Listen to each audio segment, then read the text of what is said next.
Des courbes magnifiques, une couleur et un bleu unique, la Renault Alpine, bien plus qu'une voiture, une véritable légende.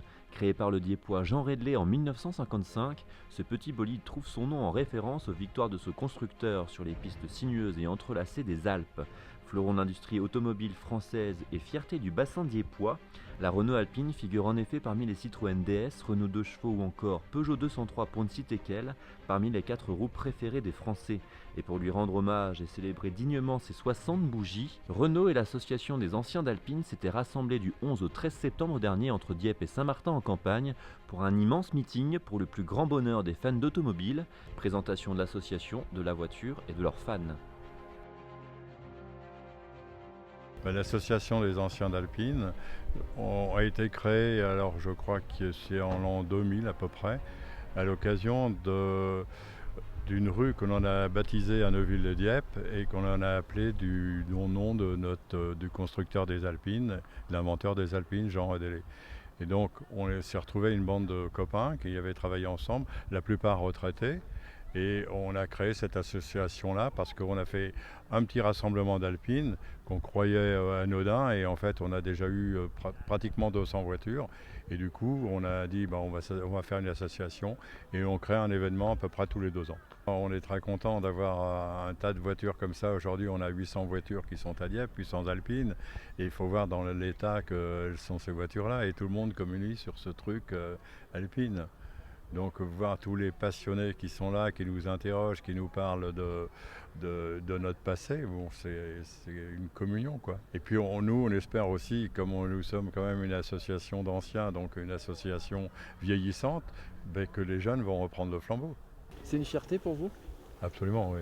Renault, alors il paraît que M. Ghosn a sorti le budget, a signé le budget pour la nouvelle Alpine. Et quand ils ont fait une opération porte ouverte chez Alpine, il y a, je crois, 6 mois, là, on a vu qu'il y avait des locaux qui étaient déjà préparés pour recevoir la nouvelle voiture.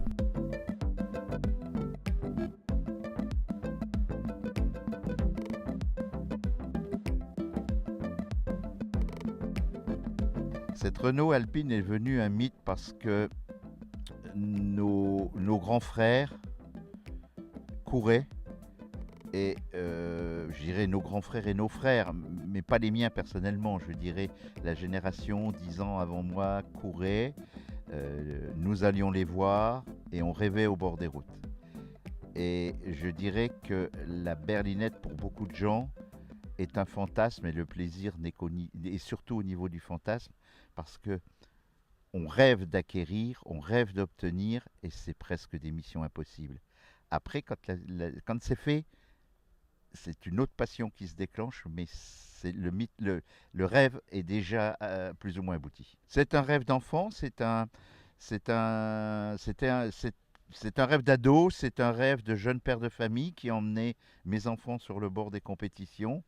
Et c'était presque un jeu de découvrir le bruit et de découvrir, d'annoncer la voiture avant de l'avoir vue. Je viens ici, quand on roule en Alpine, moi je vais parler surtout de la berlinette parce que j'en ai eu d'autres. J'ai eu une GTA, quand on roule en berlinette, il y a un double plaisir.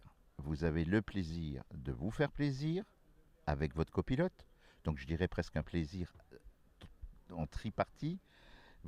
Si vous emmenez un copilote qui n'a jamais monté dans une Alpine, beaucoup de gens rêvent de monter dans une Alpine.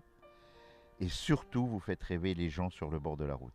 Et je crois que c'est au-delà du plaisir que vous rend l'Alpine, les spectateurs vous le rendent. Ou les gens qui regardent.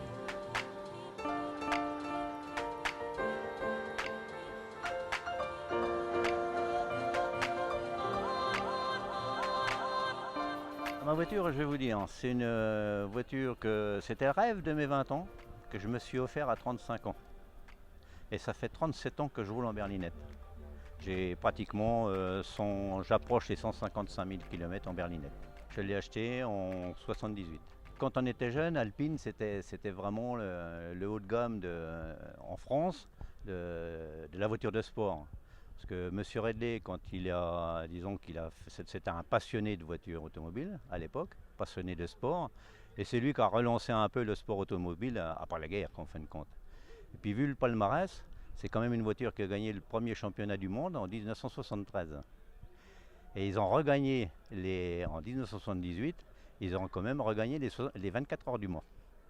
Donc pour nous, la berlinette à 110, c'est la voiture mythique. C'est une forme qui est indémodable aujourd'hui. Dès qu'on roule en berlinette, je vous dis, tous les gens nous font signe. Et je roule quand même en Renault depuis la 4 chevaux quand même. J'ai un Renault, disons, sur le front et un Alpine sur le cœur. Monsieur Jean Redley s'est assis dans ma voiture en 2001. Il est monté dedans, je l'ai pris en photo à l'époque. Hein. Et monsieur Redley, qui était un grand monsieur, s'est mis à pleurer. Il avait les larmes aux yeux, vous voyez un peu. Et il m'a dit que textuellement, il m'a dit écoutez monsieur, je ne pouvais pas finir une voiture dans cet état-là.